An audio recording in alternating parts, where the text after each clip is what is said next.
जब हम कक्षा 5 में पढ़ते थे तब हमें यही बात आई कि अम्मा मर जाएंगे, पिताजी भी मर जाएंगे, या कोई भी यहाँ टिकाऊ नहीं, सब मरने वाले हैं।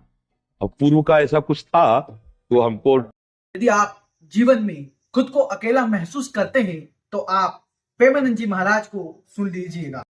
जब हम कक्षा 5 में पढ़ते थे तब हमें यही बात आई कि अम्मा मर जाएंगे, पिताजी भी मर जाएंगे, या कोई भी यहाँ टिकाऊ नहीं, सब मरने वाले हैं।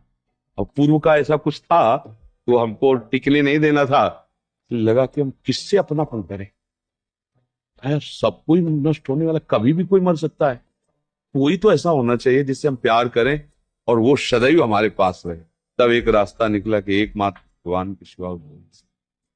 11 वर्ष में तो घर छोड़ दिए थे, भाग पड़े थे।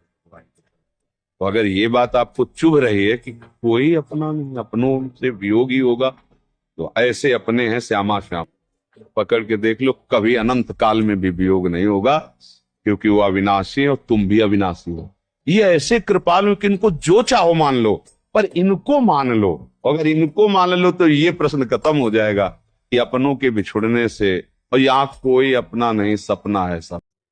जैसा कि महाराज जी ने बताया, ये बात कटु सत्य है। अब मैं आपको बताने वाला हूं कि जब जब आपको अकेलापन खाने लगेगा तो आप मेरी ये बात ध्यान रखिएगा। अकेला कौन नहीं हुआ, लेकिन अकेलेपन का इलाज क्या हो सकता है, अकेलापन कैसे दूर किया जा सकता है, ये बातें मैं आपको बताता हूं। आइए, भगवान आपकी कैसे मदद करता है ये भी मैं आपको बताता हूं। हम बात करते हैं सुग्रीव की।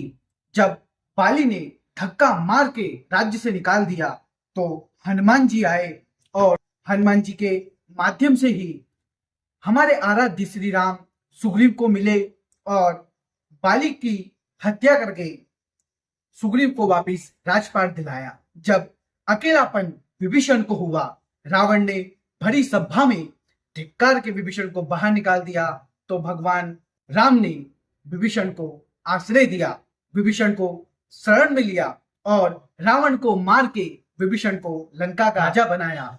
जब पांडवों को अकेलापन सताने लगा, जब कौरव ने षड्यंत्र पूर्वक पांडवों को अपने राज्य से बाहर कर दिया और सब कुछ छीन लिया, तो भगवान कृष्ण स्वयं सारथी बन के महाभारत का युद्ध करवा के और युद्ध को विजित करवा के पांडवों को सारा राजपाट दिलवा दिया। जब सुदामा से रहा नहीं गया कि अब सुदामा अपने परिवार का वहन नहीं कर सकता, तब श्री कृष्ण सुदामा के सहायक बने। साथियों, जब जब जीवन में अकेलापन तुम्हें खाएगा तो याद रखना, ईश्वर के द्वारा कोई ना कोई भेजा जाएगा। इसलिए क्या किया जा सकता है अकेलेपन में, मैं आपको बताता हूं। आप ईश्वर की शरण में जाइए, ईश्वर से अरदास कीजिए कि प्रभु आपकी शरण में ही ले लो। अकेला कौन है, अकेला कोई नहीं है, सबके साथ स्वयं ईश्वर है। आप मेरी बात ध्यान से सुनिएगा।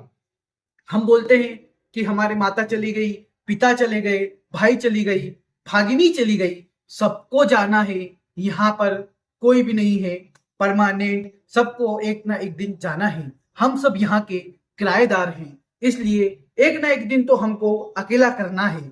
आज हमें कोई अकेला करके जा रहा है तो कल भी हम किसी और को अकेला छोड़कर ही तो जाएंगे, चाहे हमारे बच्चों को, चाहे हमारी बहनों को, चाहे हमारे भाइयों को, चाहे हमारी माता को, चाहे हमारे पिता को, छोड़ के तो हम सबको जाना है। ये तो सत्य है, इसलिए इस बात से घबराइए नहीं, हर बात को हंसते हुए स्वीकार कीजिए, भगवान की शरण में जाइए और थोड़ा मन को नाम जप में लगाइए, आपका कल्याण होगा। राम राम।